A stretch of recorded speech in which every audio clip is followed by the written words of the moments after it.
tapat ang puso ko at ito'y hindi magbabago. Ano yan, Dorinel? Patutulugin ninyo ang bata ng madungis? Ay, ang luka talaga na nanay. Yang bata, masama yung patulugin ng madungis, Dorinel. Bihisan mo yan. Kaya iiwanan yan sa Angel.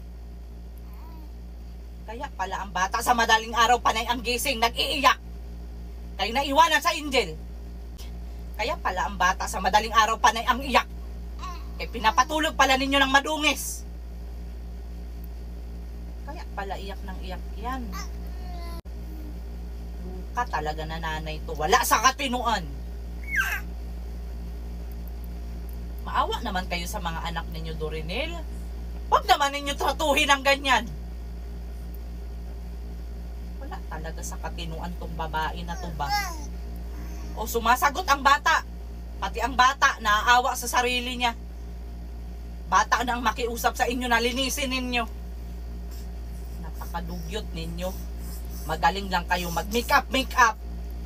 Pero yung mga anak ninyo pinapabayaan ninyo. Napakaganda talaga ng estilo. Lalabas ng bahay, naka-arrange ang mga buhok, ang muka, nakakuskus balungos. Pero ang anak, tignan mo ang itsura.